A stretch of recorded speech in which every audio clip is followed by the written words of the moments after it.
आज हम पढ़ेंगे बेंडिंग ऑफ बीम्स। कोई भी बीम डेली लॉन्ग स्ट्रेट इलास्टिक बार है, उसकी स्ट्रक्चर कैसी है, यूनिफॉर्म है। क्रॉस सेक्शन कैसा है उसका, रेक्टेंगुलर भी ले सकते हो, सर्कुलर दोनों ले सकते हैं। इसकी लेंथ क्या है, बहुत ज़्यादा लार्ज है। इसको कंप्रेस करेंगे तो इसकी थिकनेस क्या हो जाएगी, कम हो जाएगी। At the searing stairs over any cross section आर बहुत ज़्यादा स्मॉल है, तो उसको हम क्या कर देंगे, नेगलेक्ट कर देंगे। जो बीम्स है वो जर्नली कैसी है, हॉरिजेंटल पोजीशन में है। और हम यूज कैसे करते हैं, सपोर्ट वेरी हैवी लोड्स के साथ। कंसिडर करते हैं कोई भी एक यूनिफॉर्म बार एक रेक्टेंगुलर क्रॉस सेक्शन बैंड है, ठीक है। और उसकी arc of circle of the action deforming force applied करते हैं उसके एंड की तरफ, देखो यहाँ पे, ठीक है। उसके बाद due to elastic of the beam restoring जो फोर्स है वो इसमें क्या रहेगा, स्टोर रहेगा। तो कंस्टिट्यूट रिस्टोरिंग टॉर्क है, तो उसमें इक्वल और अपोजिट क्या रहेगा, डिफॉर्मिंग टॉर्क भी रहेगा।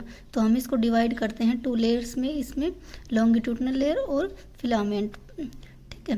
लॉन्गिट्यूडनल मीन्स लेंथ पे, फिलामेंट परपेंडिकुलर किसके, प्लेन ऑफ द बेंडिंग के। इन देश की यूनिफॉर्म जो बेंडिंग लेयर्स है पार्टिकल्स की वो क्या होगी, कन्वेक्स होगी या कनकेव होगी, ठीक है। दोज आर कंप्रेस्ड होगी। जो चेंज इन लेंथ है वो बहुत नॉट सेम रहेगी फॉर ऑल द लेयर्स। और इसकी इनवर्ड में है वो क्या हो जाएगी, डिक्रीज हो जाएगी। The layer parallel to the outside होगी और इनसाइड टू द मिड में लाई करेगी बार के, ठीक है। जो भी फिलामेंट है वो क्या रहेगा, इलोंगेटेड रहेगा, बट क्या रहेगा, सेम भी रहेगा, ठीक है। ये तो देखो एक रेक्टेंगुलर बार है, ये क्या है, एक नेचुरल फिलामेंट है जिसको मिड से क्या किया हुआ है, बेंड किया हुआ है, ठीक है। इसके इक्वल और अपोजिट क्या लग रहा है, डिफॉर्मिंग टॉर्क लग रहा है। This is even bend position of the road. जो लेयर है इसको हम क्या बोलेंगे, नेचुरल सरफेस बोलेंगे। एंड जो नॉर्थ और साउथ पोल है इसका bending of the natural axis बोलेंगे। जो नेचुरल सरफेस है परपेंडिकुलर की वो प्लेन ऑफ द बेंडिंग है, तो इस पे सेम अप्लाइड क्या होगा, फोर्स होगा। तो हमें क्या देखने को मिलता है, जो डिस्टोरिंग जो फोर्स था जो प्रोड्यूस हो रहा था उसमें क्या है, कॉन्ट्राडिक्शन आ गई, मतलब कॉन्ट्रैक्शन आ गया एक bending of the given surface का। वो किस पे डिपेंड कर रहा है, young modulus of the material of the road पे। व्हेन द बीम जब बेंड होती है तो उसकी लेंथ में वो चेंजमेंट आएगा। जो फिलामेंट है उसकी प्रोपोर्शनल है किसके, distance of the natural surface के, ठीक है। जो इसकी नेचुरल जो सरफेस है इसके क्या है, प्रोपोर्शनल है क्या, फिलामेंट। जो रिस्टोरिंग कपल है उसको हम क्या बोलेंगे, पोजीशन क्या रहेगी हमारी, इक्विलिब्रियम रहेगी। इक्वल एंड अपोजिट क्या करेगा, बेंड कपल करेगा। जो बोथ कपल हैं वो क्या रहेंगे, प्लेन ऑफ बेंडिंग। जो मोमेंटम है रिस्टोरिंग कपल का उसको हम बोलेंगे बेंडिंग मोमेंट, ये ध्यान रखना, ठीक है।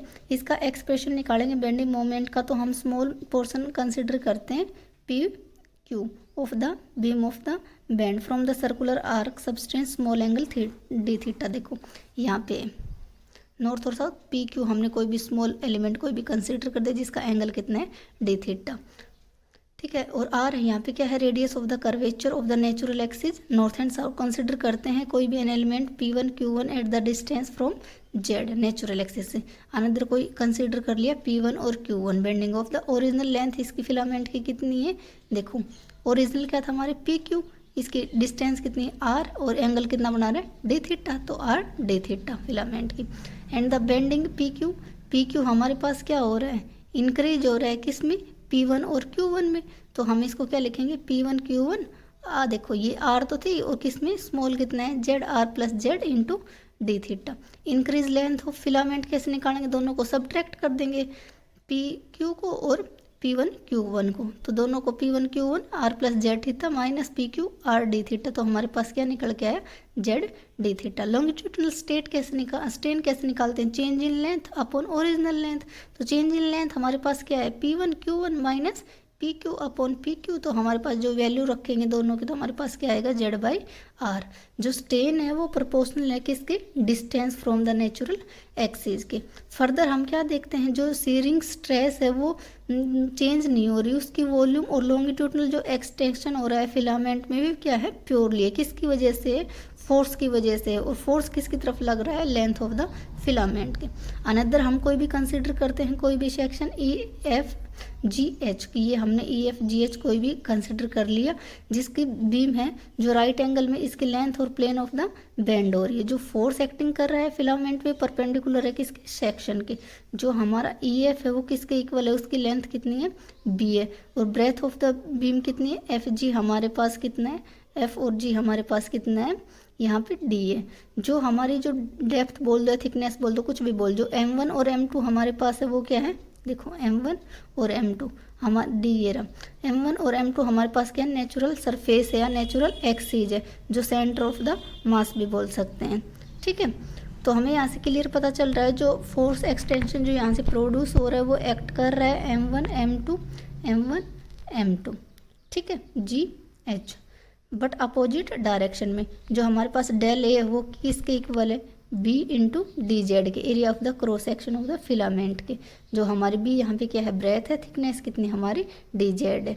तो हमें यहाँ से क्या दिखाई दे रहा है, जो ई एफ जी एच है उसकी डिस्टेंस जेड है, नेचुरल सरफेस जो स्ट्रेन प्रोड्यूस हो रहा है फिलामेंट में पासिंग किससे करेंगे, area of the proportional distance Z से। नेचुरल सरफेस हमारे पास क्या है, जेड बाई आर, अभी निकाल के लेके आए हैं लॉन्गिट्यूडनल स्ट्रेट से, वही क्या है हमारी नेचुरल सरफेस है। ठीक है, तो यहाँ से ये क्या है, इंटरनल बेंडिंग मोमेंट। तो यहाँ से हम यंग मॉडुलस का फॉर्मूला क्या होता है, स्ट्रेस अपॉन स्ट्रेन। तो यहाँ से स्ट्रेस निकालेंगे तो young modulus into strain, value put कर दें सबकी।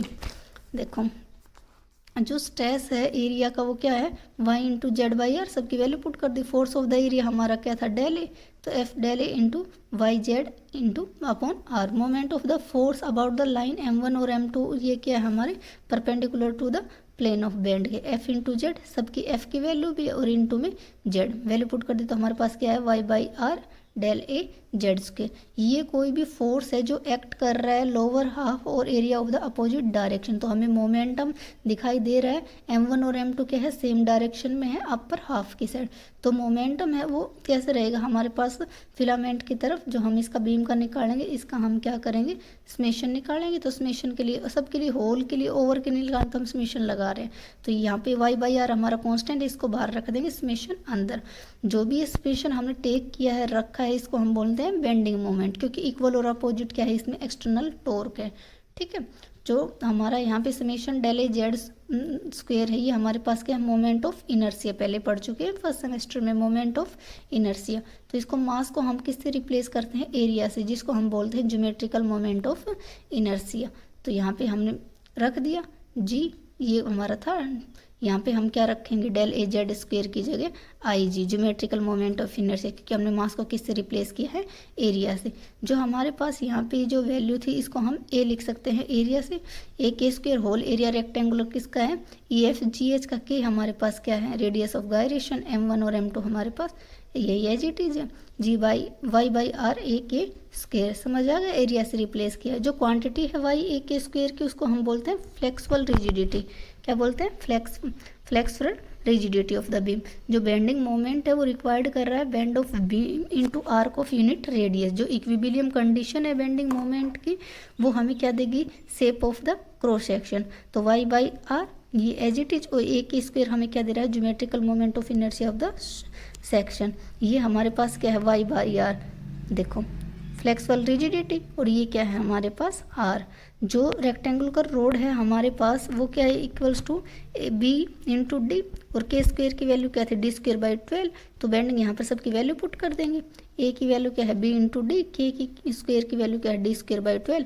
कैंसिल हो रहा है, उसको कैंसिल कर दो, तो हमारे पास क्या बचा, Y B D cube by 12 are.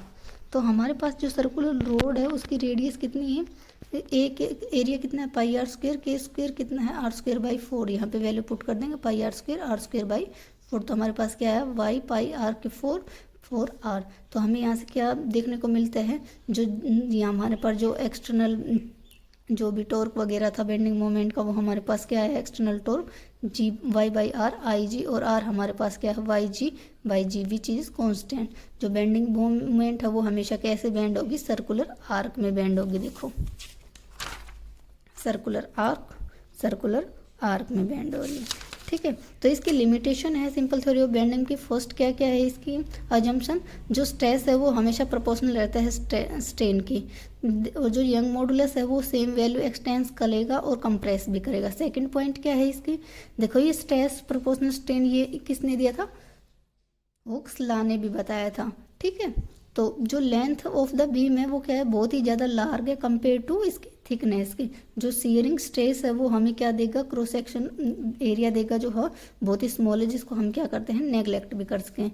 इसका वेट है वो बहुत ही स्मॉल है, तो उसको हम क्या करेंगे, नेगलेक्ट करेंगे। और जो कंप्रेशन अप्लाइड फोर्स हो रहा है किसमें, बेंडिंग ऑफ द बीम में, जो bending of cross section remains क्या रहेगा, अल्टरनेट रहेगा। ज्योमेट्रिकल मोमेंट ऑफ इनर्शिया इसमें क्या रहेगा, कांस्टेंट, और जो क्रॉस सेक्शन है वो क्या रहेगा, अल्टरनेट रहेगा।